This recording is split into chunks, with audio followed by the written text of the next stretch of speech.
Top of the hour, time to do a little Scott's weather as we wrap up what's been happening around the country and a little bit around the world in just 30 seconds.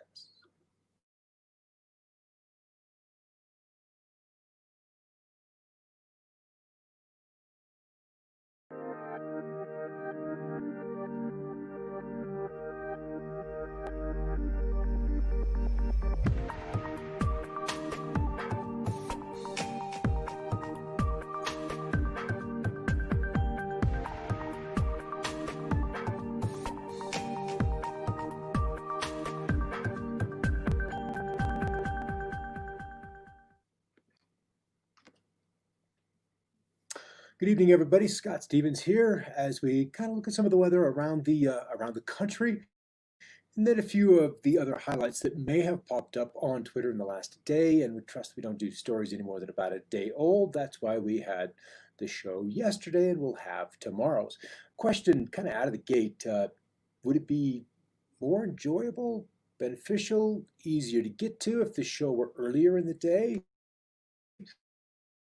but later in the evening? Just kind of trying to figure out that right balance of where to do today's stories. Is it better as a forecast and anticipation of what's coming up over the day, or a review as to what's happened, and maybe a less precise kind of look at what's coming up tomorrow? Because without doing point forecasts, like for where you live, it has stay in very general terms, and that's kind of the little bit of a battle I'm working with. Is it should be nice to be able to dive into more specifics and do a point forecast, and maybe that's something to add on to, and then allow that to be for more local residents, which honestly are a lot of followers. And so I'm just kind of debating where to go play with that particular aspect of this.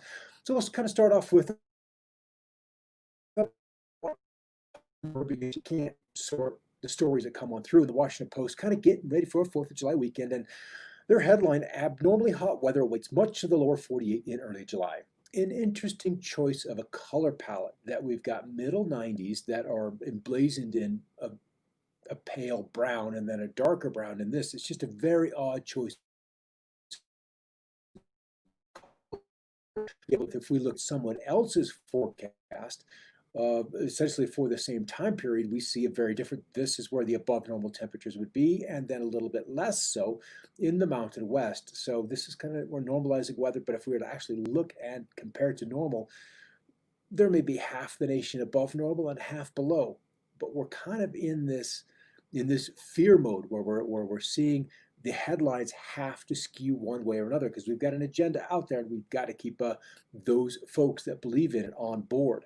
All right, National Weather Service. Yeah, we share this clip all the time, but it couldn't be a better example of a great decision after approaching a water-covered road. And it's interesting that once the inbound traffic sees someone else not to, a venture across a bridge, which honestly, this isn't that much water, and I might have risked it considering what I drive, but these guys did not, and that was probably the wiser move, since it only takes about 4 inches of water, and certainly by 5 inches of water at moving 10 miles an hour, before you can lose that traction and you can lose your ability to continue in moving in the direction that you would like to. And once you begin to slip slide away, it's kind of like being on a ski slope. It's tough to slow down. So then the moderate risk of that heavier rainfall, that's this guy down here, is to be found along the mid-Mississippi River Valley, and a slight risk of heavy rainfall up in the Dakotas. And this is what is more interesting today, because these have been rather dry places, especially into Canada.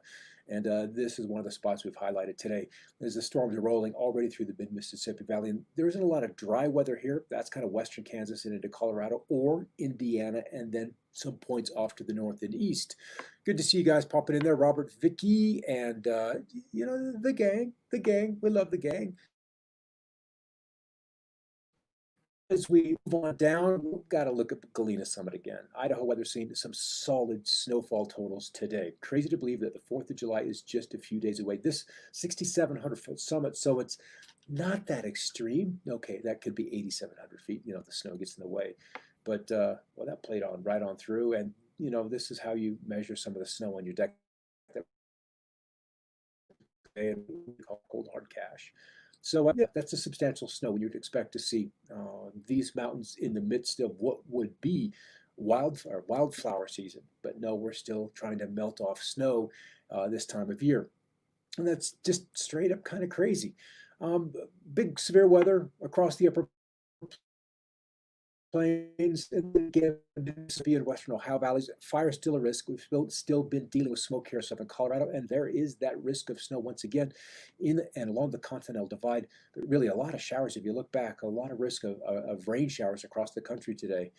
The exception, of course, is into the south and east. And I kind of want to look at this back to North Dakota, South Dakota, where the storms have been. I'm going to do this a little bit out of order because this is where the rains started last night. They were just marching just west of Bismarck, and I love to see these places that are dry, like to see them get wet, and they're just getting soaked. And Vicky, I'll show you the why in uno momento. And the bigger picture is this big low that continues to circulate out here. Here's that other flooding risk, southern Indiana, Illinois, and Missouri. A great place to see the rain is in that desert just off to the west of Texas in the lower Rio Grande. That's a great place to see the rains this time of year, even though there is an abundance of humidity that remains in place. And what I wanted to pop into here to change the topic once again is Australia. I'm going to rewind this.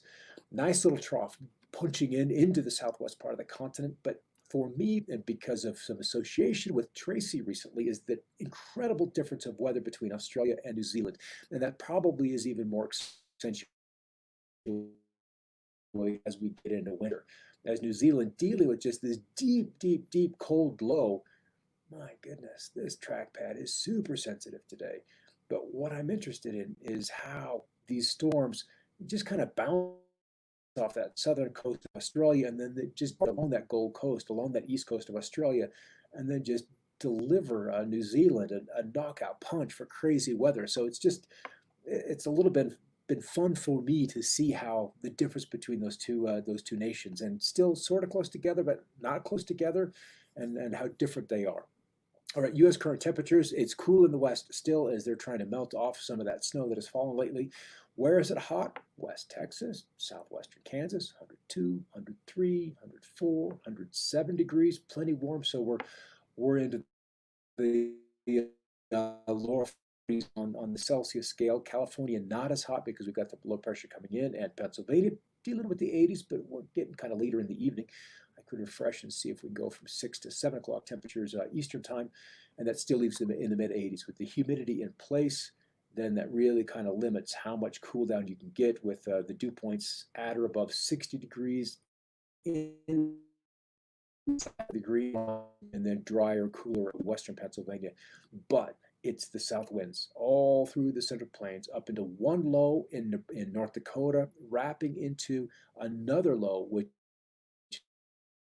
is then focused on Western Canada. And this is the primary beast, is that Canada, that Canadian low, which is pulling all that moisture up and then driving it up against their Rockies.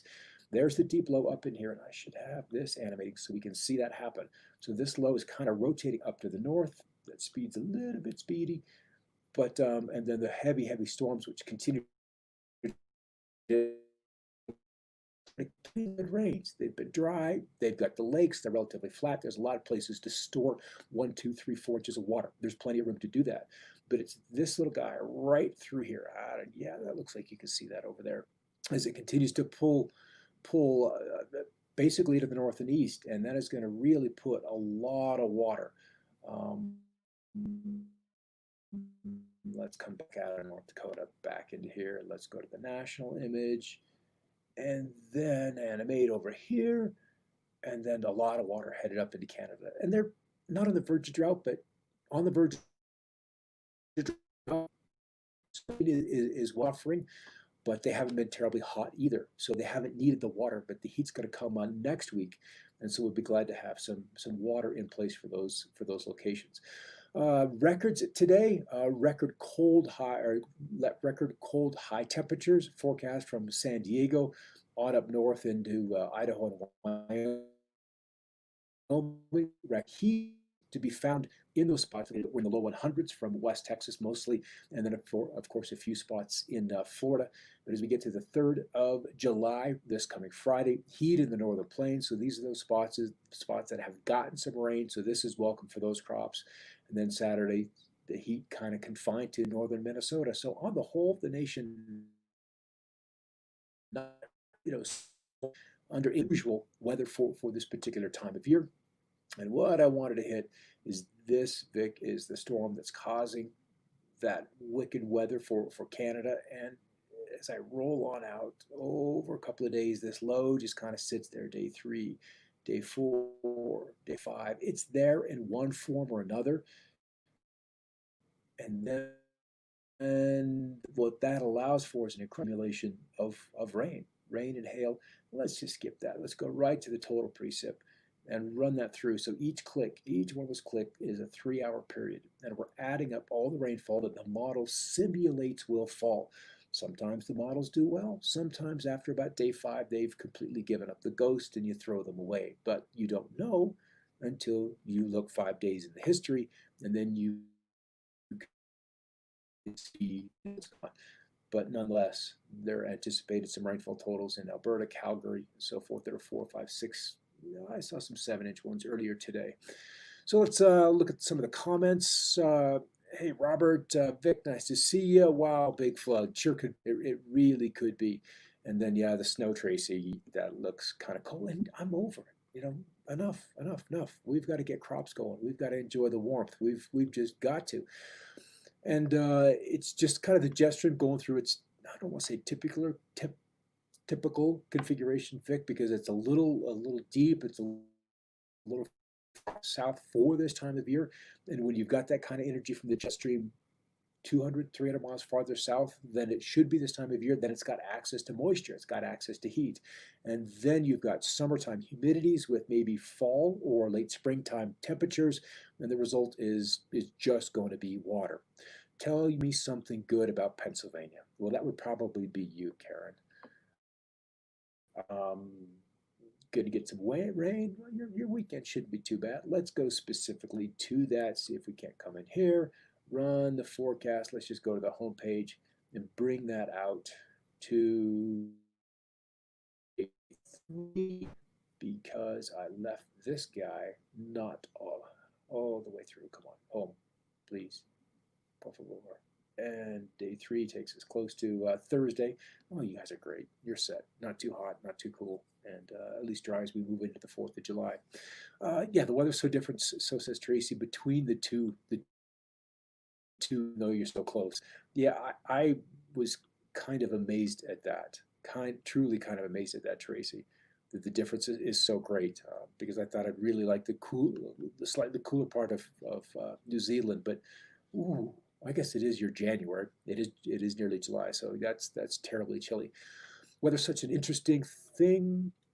Even in York today, there was a major storm 12 minutes away from where I was, sunny and dry. Yeah, that's just the size of the thunderstorm. If you get a little one that just goes up and you happen to be under it, either count your blessings or not so much, depending off it. But the weather storms are really not that large when you look at the larger picture. You can fit 100 of them in a small state, and they can still remain individual events. That's Canadian weather. Oh yeah, and I have not spent, considering how much Canadian blood I've got in me, I haven't spent not enough time in Canada. And from Banff and Nelson and that part of the country, I am fascinated by, considering my grandparents were largely from Manitoba. So we spent more time in that part of the country, which kind of has its own allure. And I kind of enjoyed that. At that point in time, it was back in the 80s when my grandparents were still around and still had family alive in Canada, but they have all long since passed. So we're all Americans at this particular point in time.